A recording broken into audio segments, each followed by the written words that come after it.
Igreja, eu não ouvi a igreja respondendo, boa noite, igreja. Eu só quero dizer a vocês que os irmãos, que têm a face boa, está em casa. Os irmãos mascarados estão na igreja, né? Só para me vingar desse boa noite que vocês não me deram aí, viu?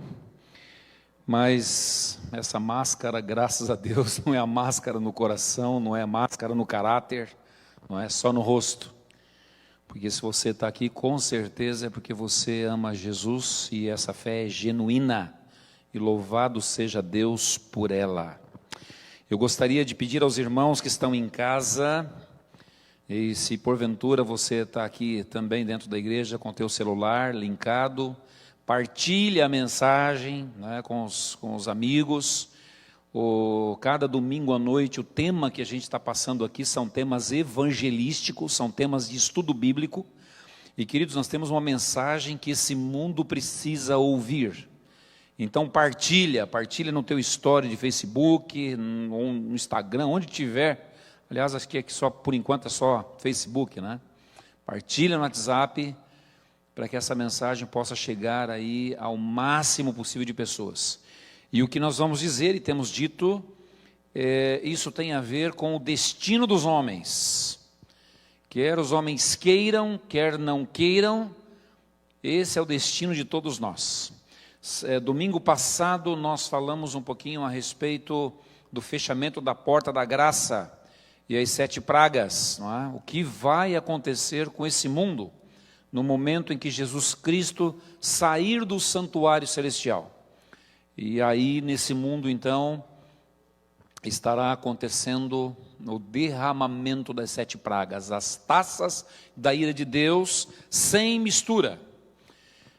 E hoje eu quero falar um pouquinho para vocês sobre juízo investigativo.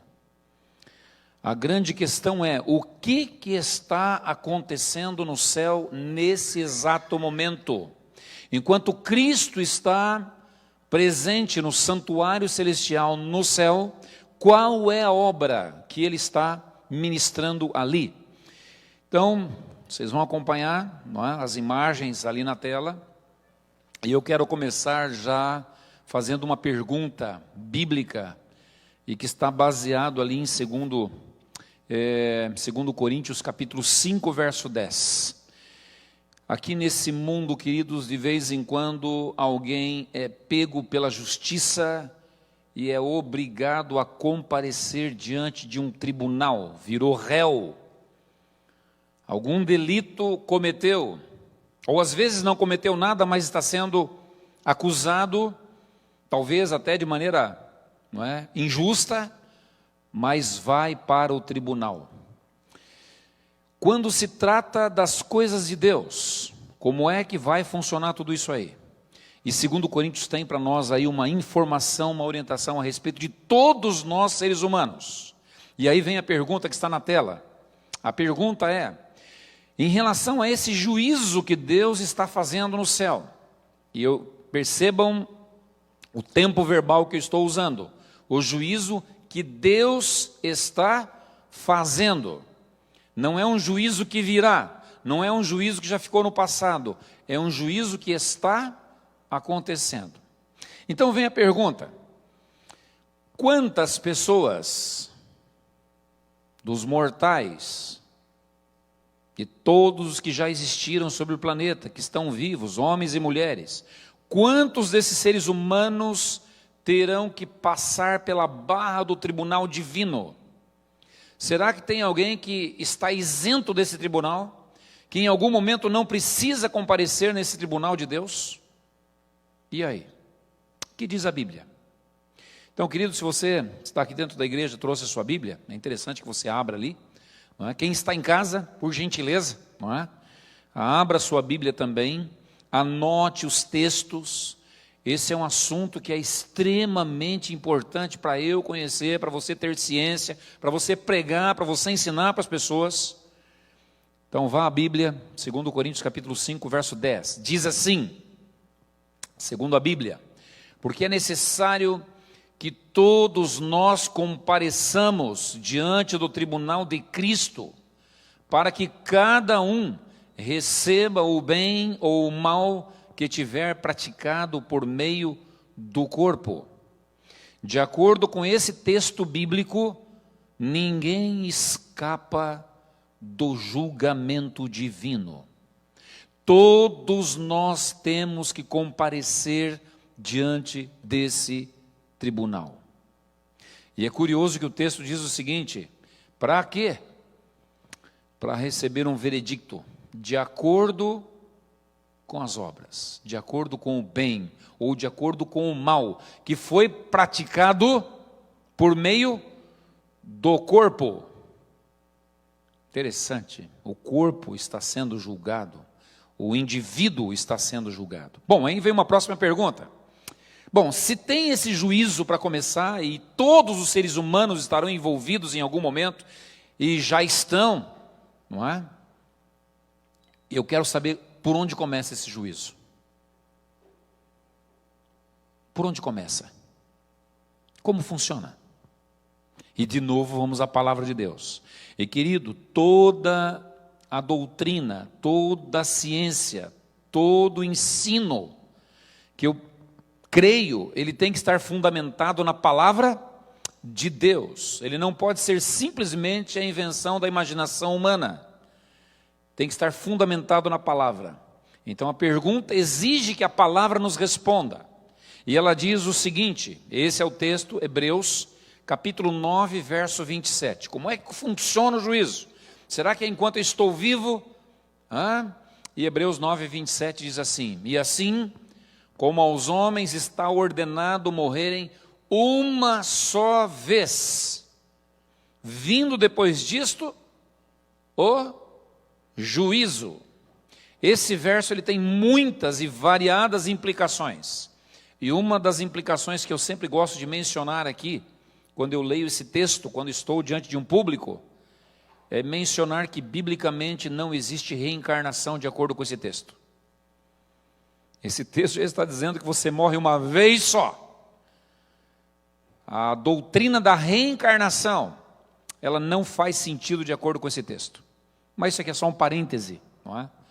E acho sempre muito válido fazer esse comentário, porque alguém sempre precisa ser liberto dessa ideia, dessa doutrina de que os homens têm uma alma e que vive reencarnando e regressando ao planeta para se aprimorar. Biblicamente não. Os homens vivem uma única vez, morrem e depois da morte o que resta é o juízo. Então, onde começa o juízo? O juízo começa com os mortos.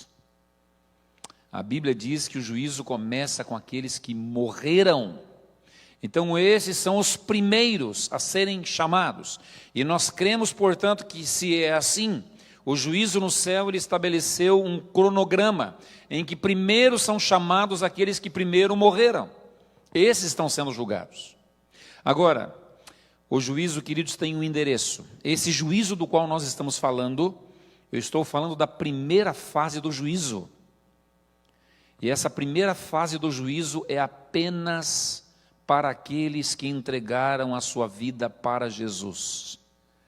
Esse juízo não é um juízo para você temer, não é um juízo para te deixar aterrorizado, porque nesse juízo aqui, ele existe e acontece para inocentar o seguidor de Cristo. Então ele é um juízo bom. É um juízo que eu tenho que desejar que venha logo, porque é para me absolver, é para me libertar, é para me declarar como inocente diante de Deus e tendo direito então a alcançar o céu. E se é assim, e agora nós vamos para o próximo texto, não é? Por onde começa esse juízo? Que é a mesma pergunta, começa com os mortos. Ele começa com os mortos, mas que mortos? Porque dentre os que morreram tem dois grupos, tem os salvos e tem os perdidos. Tem os que amaram a Cristo e os que não amaram a Cristo. Então por qual grupo começa esse juízo? Segundo a Bíblia, está aí em 1 Pedro capítulo 4, verso 17. Porque chegou o tempo de começar o juízo pela casa de Deus. E se começa por nós, qual será o fim daqueles que não obedecem ao Evangelho de Deus. Percebe o ensinamento de Pedro aqui?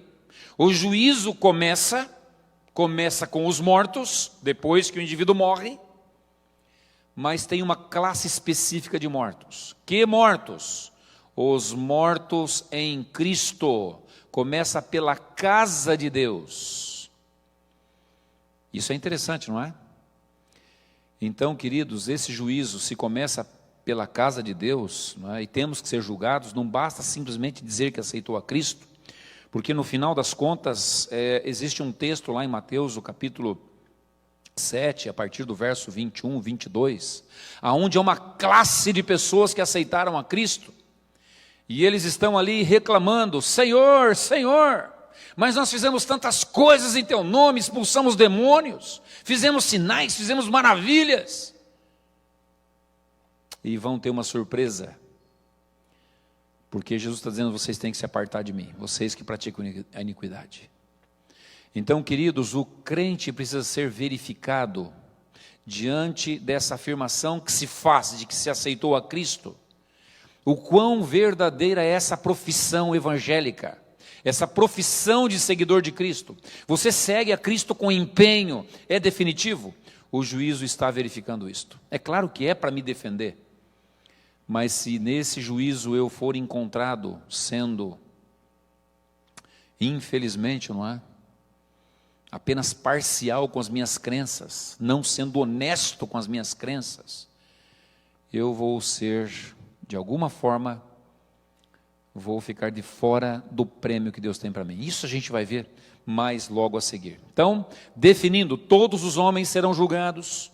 Esse julgamento começa com os mortos primeiramente em Cristo, que tomaram o nome de Cristo, é pela casa dele. E se começa pela casa dos que se dizem de Jesus, imagina o fim daqueles que não procuraram a Cristo para resolver os seus problemas. Próxima pergunta: nesse juízo que já está acontecendo no céu, quem é o acusador? Nos tribunais humanos sempre tem alguém aí, um promotor de justiça, que é encarregado de incriminar, de achar as provas para incriminar o réu. No céu, como é que funciona isso? Como é que funciona esse juízo divino que a palavra de Deus nos apresenta? Quem é o acusador nesse juízo? E biblicamente, queridos, aí a nossa base para a nossa crença, Apocalipse capítulo 12, o verso 10, diz assim: então ouvi grande voz do céu proclamando: agora veio a salvação e o poder e o reino do nosso Deus e a autoridade do seu Cristo, pois foi expulso o acusador de nossos irmãos, o mesmo que os acusa de dia e de noite diante do nosso Deus. Se nos fosse permitido, não é, abrir a cortina que separa o mundo visível do invisível, queridos, ficaríamos estarrecidos, porque os nossos olhos enxergariam um anjo do mal, nos levando ao pecado e depois apontando para Deus, dizendo assim: está vendo? Olha aí, ó, esse é o filho pelo qual Jesus veio morrer, é esse que o Senhor vai colocar no meu lugar no céu, de onde o Senhor me derrubou. Olha o que ele faz, ele é criminoso, ele é pecador, ele não merece, ele não tem mérito nenhum para entrar no céu, para o Senhor salvá-lo, ele não merece. Queridos, quem faz esse trabalho? Satanás. Diariamente, a Bíblia diz que nos acusa de dia e de noite. Cada vacilo teu, cada pecado, é lançado diante de Deus a acusação contra você, segundo esse texto. Olha aí, ó. Me dá o direito de poder destruir, me dá o direito de poder interferir na vida dele e acabar com ele. Assim é Satanás. Nesse mesmo texto fala: olha, os céus podem se alegrar, mas ai de quem mora na terra, porque o diabo desceu até vocês e ele sabe que ele tem pouco tempo. Então essa é a estratégia do inimigo, me leva ao pecado, depois me acusa, para que Deus me entregue a ele, a fim de me destruir. Então, querido, cuidado com o pecado. Com o pecado não se brinca. Bom, temos um acusador no juízo, e se tem acusador no juízo, para um juízo ser válido também tem que ter um advogado. Então, nesse tribunal divino, nesse julgamento que Deus está fazendo, quem é o advogado? O acusador eu já descobri, é Satanás, são os seus anjos, me acusa de dia e de noite. Mas e o advogado?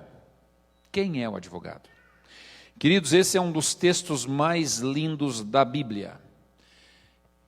Eu acho fantástico esse texto. Um texto para você decorar. Um texto onde você tem que jogar sua âncora pela fé.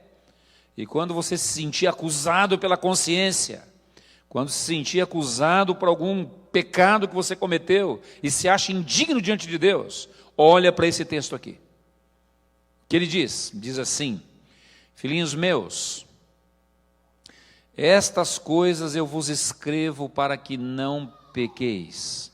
Se todavia alguém pecar, temos um advogado junto ao Pai, Jesus Cristo, o justo. Preste atenção na profundidade desse texto aqui, querido. Tudo que eu vos escrevo é para que vocês não pequem. Tudo que está escrito na palavra de Deus é para auxiliar você a ser forte, a ser fortalecido contra a tentação, para você não transgredir os mandamentos de Deus, para você ter o caráter de Jesus na tua vida, para você andar com Ele. Mas pode ser que em algum momento você fracassa, você vacila, você cai, porque nós somos seres humanos e pecamos. O mesmo texto que fala tudo que está escrito é para você não pecar, diz o seguinte: mas se você pecar, fica tranquilo, você não está perdido, você não vai ser destruído. Bom, vai ser se quiser, porque pode ser que você não vá para o advogado, e se você não for para o advogado, você não tem quem o defenda, e aí o que te resta é destruição. Mas esse texto faz um apelo, querido. Qual é o apelo? Eu escrevo para você: se todavia você pecar, lembra do advogado. Temos um advogado. E aonde é que está esse advogado? De acordo com a Bíblia, está do lado do Pai, do lado direito do Pai. Ele é o mediador, o único advogado que tem autoridade para fazer mediação entre você e Deus. Ninguém mais. Ninguém mais. Nenhum santo, nenhuma santa, nem pai, nem mãe, nem pastor, nem padre, ninguém. Apenas um com autoridade para ser advogado entre você e Deus. E não está nesse planeta. Ele tem uma posição geográfica onde ele permanece constantemente. Biblicamente é à direita do Pai. Queridos, cada vez que eu peco, que você peca, eu preciso imediatamente levar o meu caso para o advogado. A única chance que eu tenho de ter esse delito perdoado é quando eu busco o serviço do advogado. E um detalhe: o advogado só pode resolver o problema de quem confessa. Não dá para tapear esse advogado, você tem que ser honesto com o advogado. Aqui nesse mundo as pessoas, elas não são muito corretas. Elas às vezes mentem nos tribunais. Elas criam narrativas, criam situações, criam histórias, não é? Para se defender. Queridos, isso não funciona com Jesus Cristo. O advogado precisa que você abra o coração e conte tudo o que você fez de errado. Todos os podres, todos os crimes, os delitos, os pecados, tudo. E quando eu faço isso, aí o advogado tem condições de trabalhar em meu favor. E aí sim ele tem condições de ir ao Pai e falar: Pai, está aqui, olha as minhas mãos, meu sangue, minha aquisição, Pai, morri por ele. Olha para o meu mérito, não olha para o mérito dele não. É dessa forma que o céu está trabalhando para inocentar no juízo aqueles que amam a Deus. Você está entendendo, querido? A importância desse assunto. Isso aqui é uma questão de vida ou morte.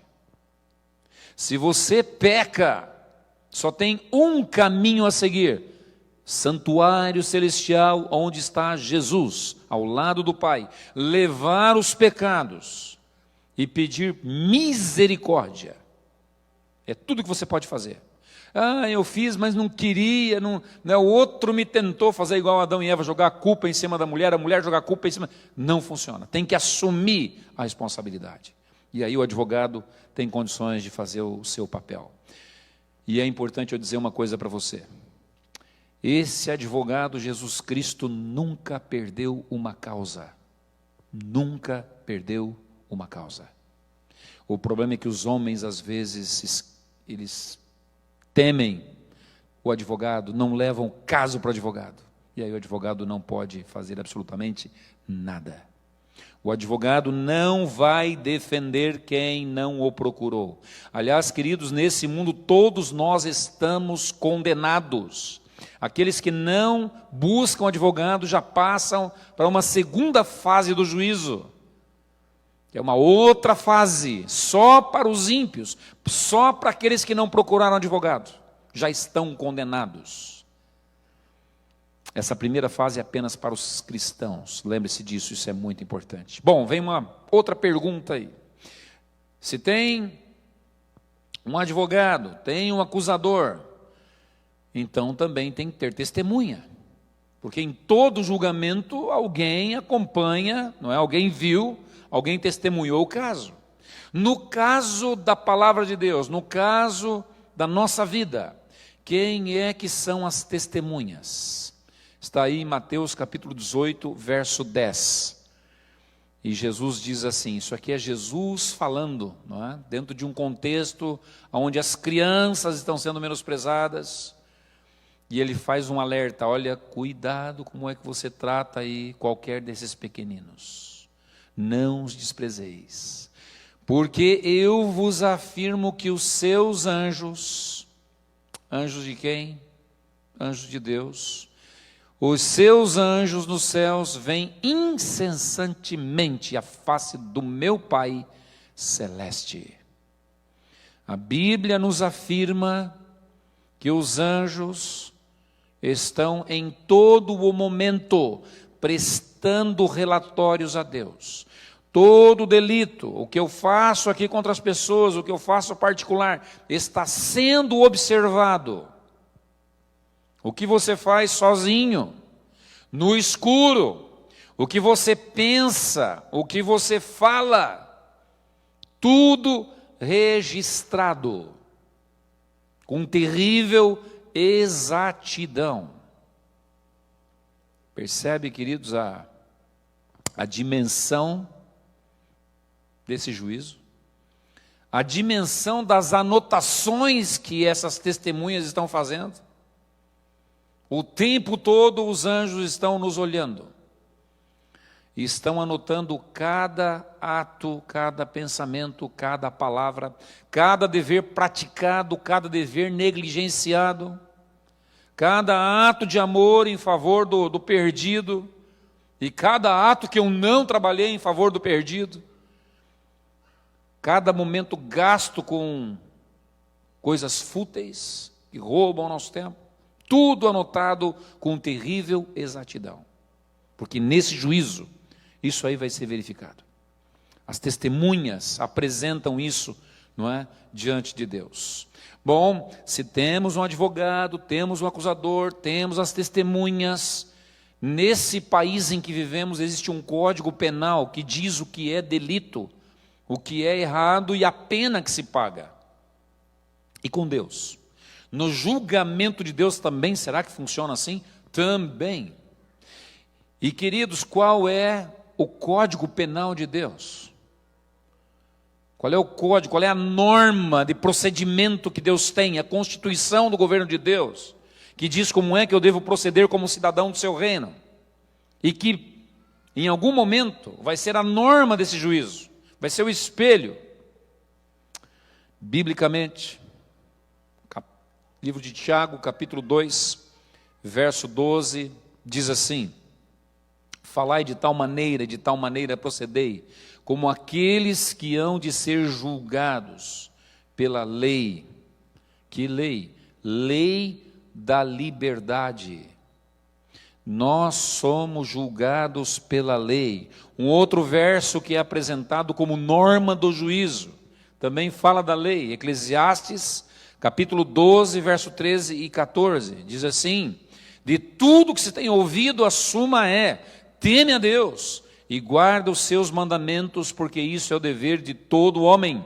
Porque Deus há de trazer a juízo todas as obras, até as que estão escondidas, quer sejam boas, quer sejam más.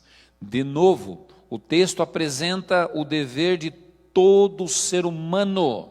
Não é só para os adventistas, não é só para os que leem a palavra de Deus, não é só para os evangélicos, só para católicos ou só para os protestantes. É o dever de todo o homem. Qual é o dever de todo homem? Guardar os mandamentos de Deus. Por que eu tenho que guardar os mandamentos de Deus?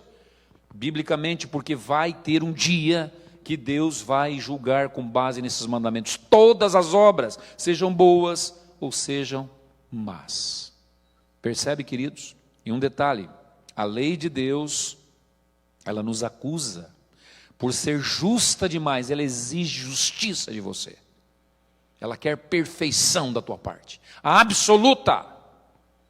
Ela não admite falha. E uma vez que eu não tenho essa justiça para dar à lei, então agora ela pede que eu morra.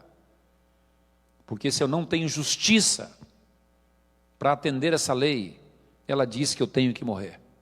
Mas eu não quero morrer, então eu procuro advogado para me ajudar na questão da lei, para que a execução que a lei exige, que é a minha vida, que é morte, seja anulada, mas pelos méritos do advogado Jesus Cristo. Consegue entender isso, querido? Isso aqui é um evangelho maravilhoso e fantástico. Evangelho que eu preciso partilhar com os irmãos, com os amigos, com os perdidos. Todos nós seremos julgados, e seremos julgados com base na lei. Não é só para adventista, é para todos os seres humanos. Um outro texto, uma outra pergunta interessante e é apresentado agora no Apocalipse: como é que a Bíblia descreve esse momento que está acontecendo, que já é agora o juízo? Veja a descrição que o Apocalipse faz a respeito do juízo. Apocalipse capítulo 20, versos 11 a 15. Vi um grande trono branco e aquele que está sentado nele, e a terra, e o mar, e o céu fugiram da presença dele, e não se achou lugar para eles. E vi também os mortos, os grandes, os pequenos, que estavam em pé diante do trono, e então foram abertos os livros, e ainda outro livro, o livro da vida, foi aberto, e os mortos foram julgados segundo as suas obras, conforme o que estava escrito nos livros. E o mar entregou os mortos que nele estavam, e a morte e o inferno entregaram os mortos que nele havia, e foram julgados um por um, segundo as suas obras. E então a morte e o inferno foram lançados no lago de fogo. Esta é a segunda morte. E o lago é o lago de fogo. E se alguém não foi achado inscrito no livro da vida, esse foi lançado no lago de fogo. Um trono, alguém sentado no trono, e diante desse trono agora, todos os seres humanos, os que morreram no mar, os que morreram na terra, não importa onde morreram, todos diante de Deus. E agora, segundo o texto, cada um sendo chamado um por um, não é um julgamento em grupo. Cada nome é verificado como se não existisse outro ser humano na terra. Cada pensamento, aquilo que a gente já disse, cada ato, cada palavra, tudo está sendo analisado. Por isso, queridos, segundo a palavra de Deus, lá em 2 Pedro capítulo 3, a Bíblia diz assim: se é assim, então eu tenho que viver em santo procedimento. Por que eu tenho que viver de maneira justa aqui nesse planeta? Por que eu tenho que tratar bem as pessoas? Por que eu tenho que procurar o advogado? Porque, queridos, um dia tem um juízo chegando. Ele começa com os mortos. Se você não morreu, eu entendo que você ainda não foi a julgamento, porque você ainda não fechou o seu papel, o seu momento nesse mundo. Agora, querido, se você amanhã não mais estiver entre os vivos, pode crer, você acabou de entrar na fila do julgamento, para que o seu nome seja chamado. E qualquer um de nós, a qualquer momento, não é, pode ter um encontro, surpresa, inesperado com a morte. Então, como é que eu devo viver? Santo procedimento. Um outro texto que mostra essa cena do juízo está em Daniel, capítulo 7, verso 9 e 10. E Daniel descreve da seguinte maneira: eu continuei olhando até que foram postos uns tronos, e o ancião de dias se assentou, e a sua roupa era branca como a neve, e os cabelos da sua cabeça era como a lã pura, e o seu trono eram chamas de fogo, e as rodas do trono eram fogo ardente. Um rio de fogo manava e saía diante dele. Milhares de milhares o serviam, milhões de milhões estavam diante dele.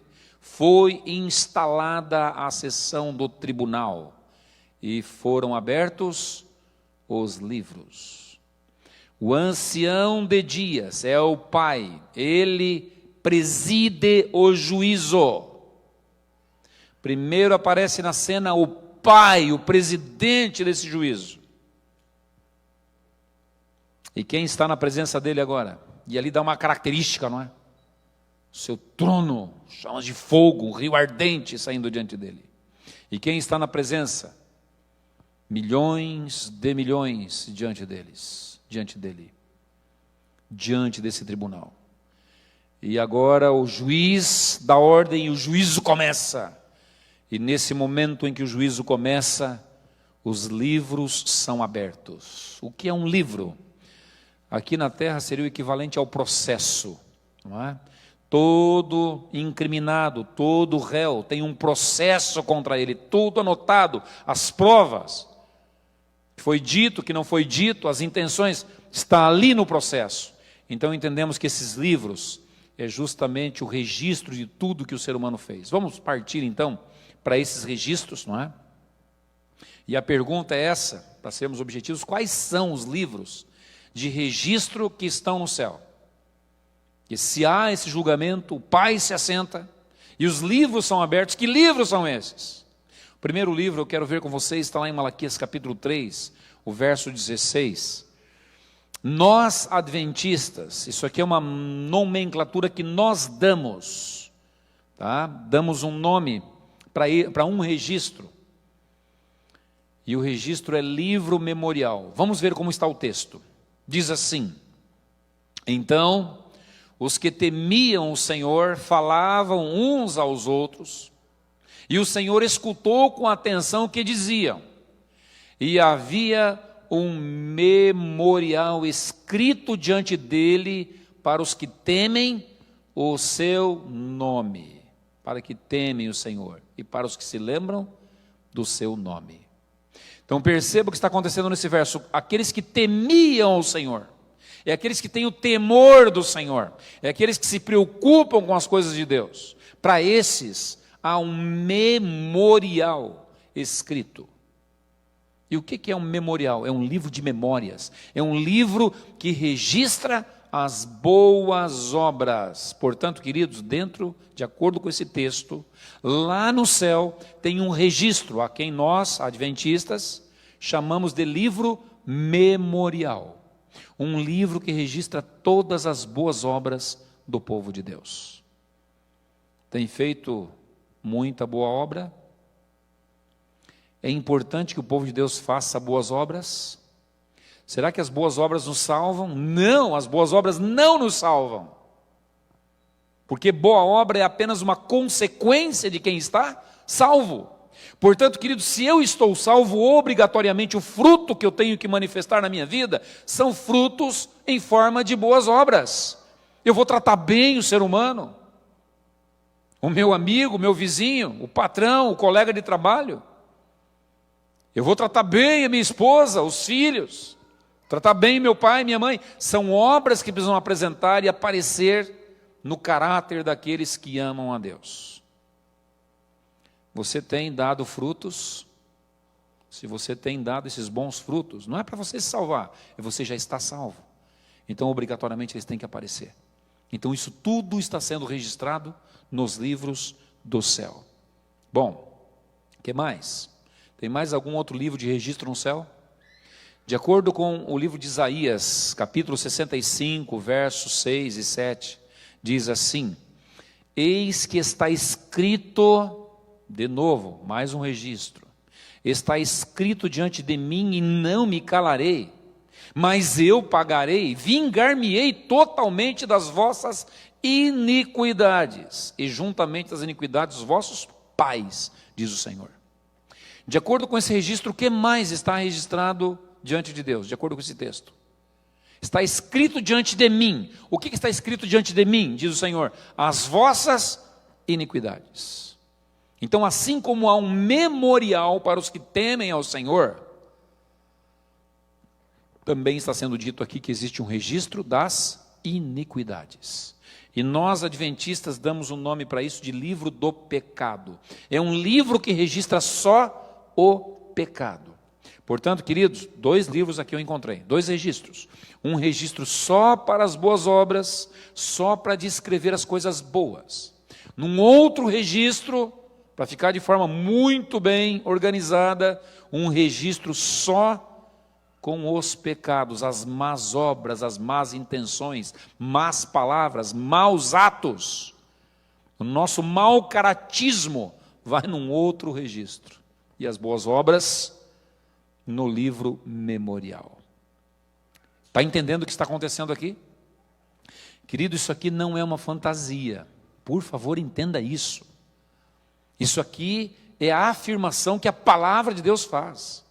Isso é tão real quanto um processo num tribunal humano, onde tudo está registrado ali contra você e a teu favor. Tudo registrado. E um detalhe, no céu, não há meios de fazer com que o processo suma, desapareça. Não há dinheiro que favoreça alguém, porque o juiz é justo, o advogado é justo, as testemunhas são justas. O único que não é justo é você e eu. Então não adianta me enganar e querer enganar o céu.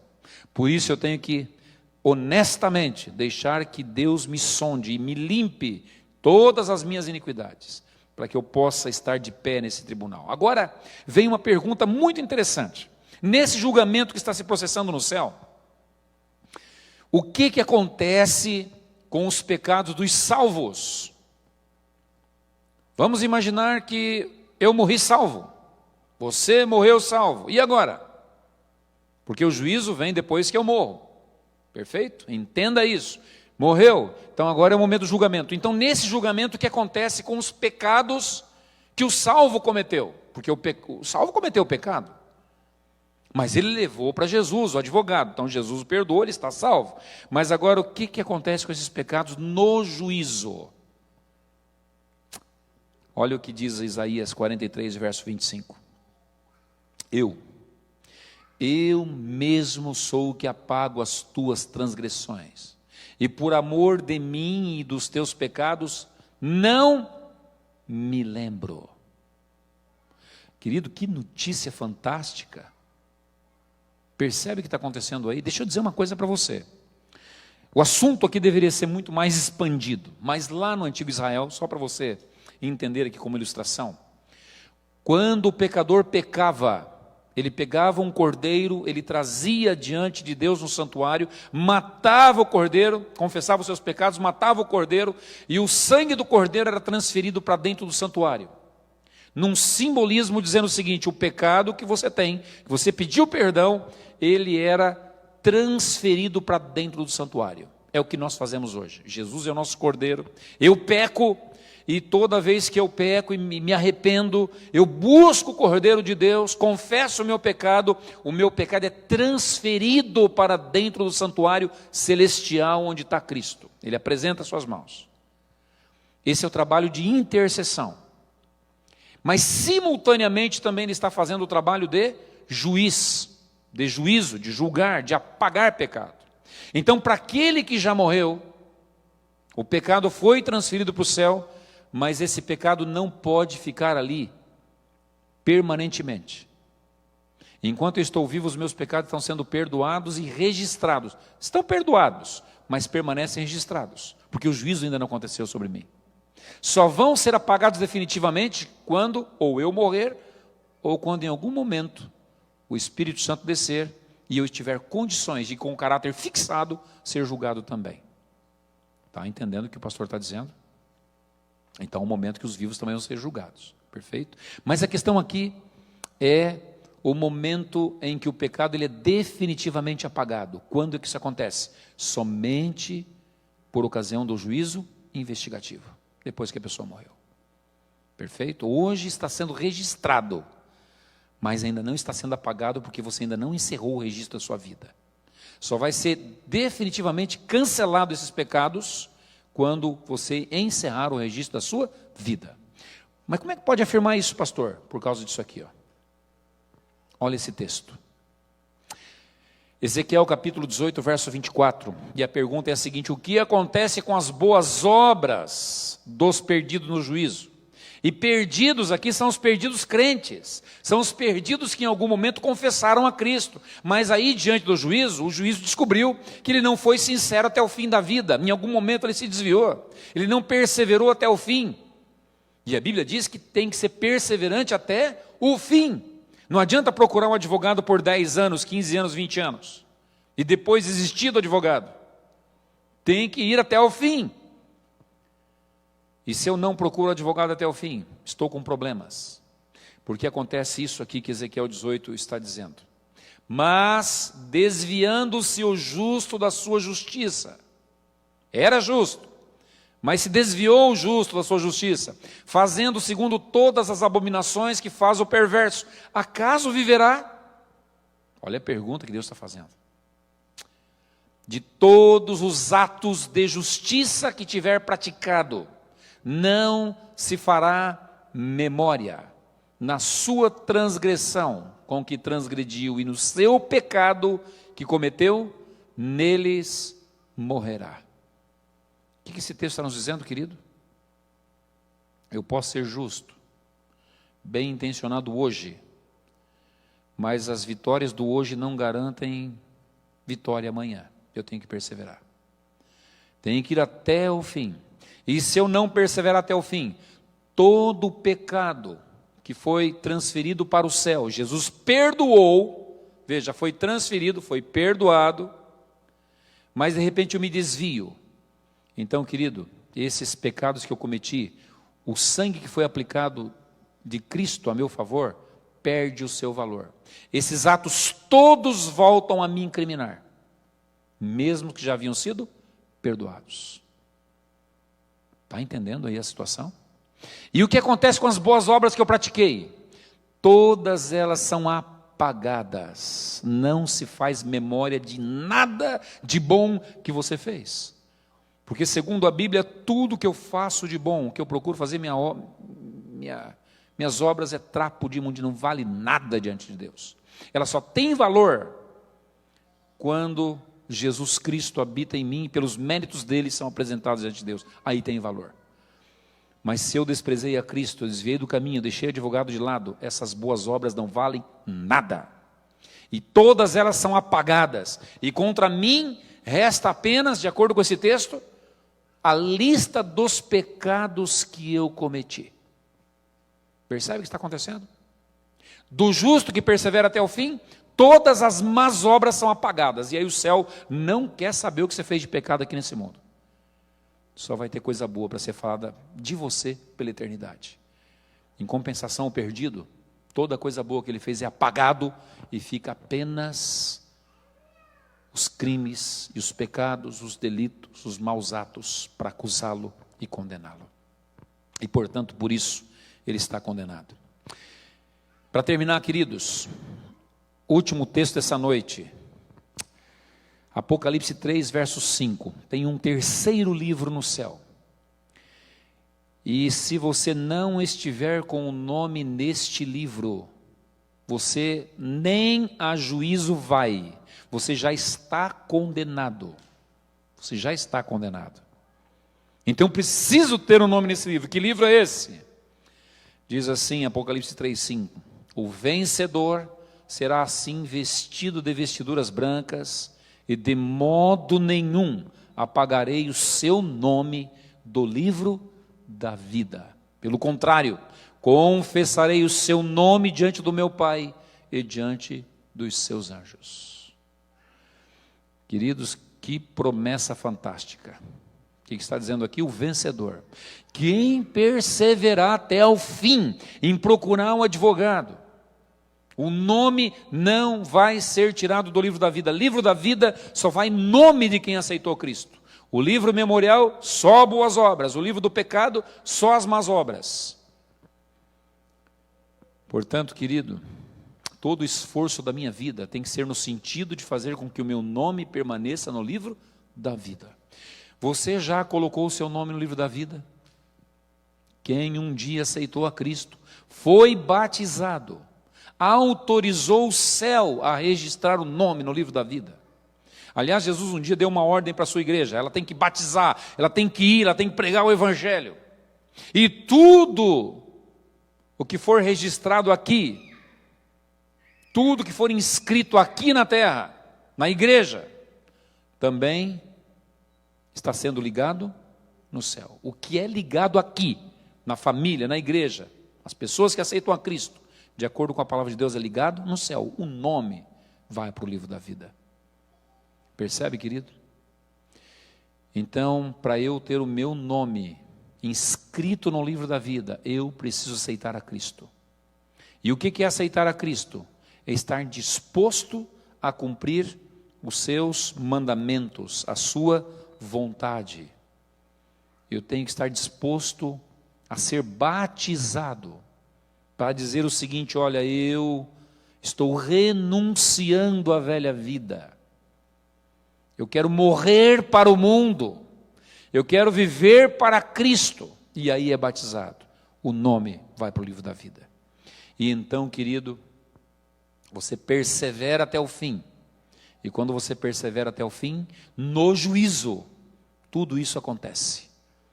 O seu nome permanece no livro da vida, as más obras todas são apagadas, só fica coisa boa a teu respeito.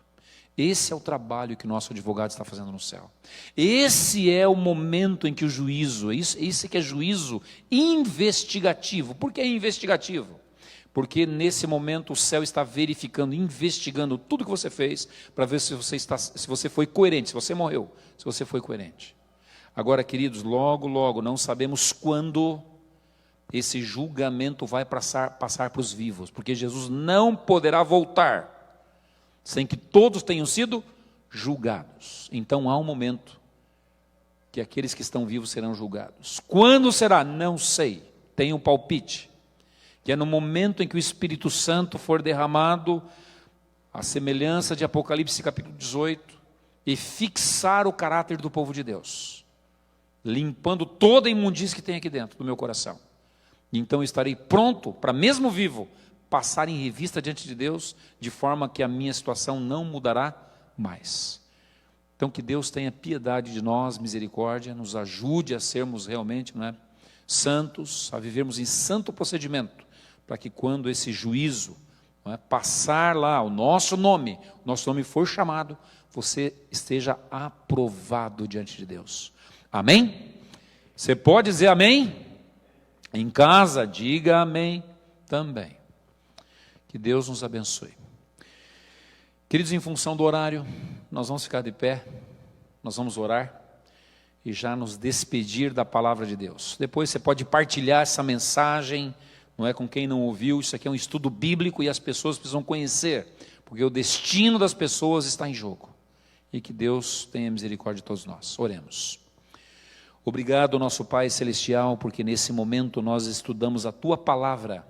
E o assunto de hoje, Senhor, é o que acontece antes da volta de Jesus. Um ato necessário, que é o juízo divino, verificando os cristãos, aqueles que tomaram o nome nos lábios, o nome de Cristo, mas que precisam, querido Deus, ser inocentados, precisam ser defendidos pelo grande advogado Jesus. Então nos ajuda, nós que já colocamos o nosso nome no livro da vida, a perseverarmos até o fim, Senhor, Não permita que esse grande acusador nos assuste, quando ele nos leva ao pecado e depois nos acusa diante de Ti. Não permita que Ele nos deixe com medo de procurar a Tua face, de procurar a Jesus Cristo como nosso advogado, Senhor. Pelo contrário, a Tua palavra nos estimula a sermos ousados em comparecer na Tua presença. Então, abençoa esse Teu povo com esses pensamentos. E ao mesmo tempo, se há alguém que ainda não foi batizado, se há alguém que não conhece a Tua palavra, que não entregou a vida a Ti, Senhor, por favor, que essas pessoas, esses Teus filhos, possam dar oportunidade a Jesus. Que enquanto há tempo, que enquanto existe a graça, que eles procurem os serviços do grande advogado Jesus Cristo. E ao fazerem assim, que eles sejam defendidos e inocentados também. Por favor, fica conosco, nos dá agora uma boa noite na Tua companhia, uma boa semana também. Te pedimos o nome de Jesus. Amém, Senhor. Amém. Muito obrigado, queridos. Que Deus os abençoe. Foi um prazer estar com vocês. Próximo domingo estarei de novo pregando a vocês. Vamos falar sobre os 7 grandes movimentos religiosos ao longo dos tempos. Não perca! É extremamente importante. Deus tem um grupo, um lugar onde Ele quer que você esteja. Deus abençoe você.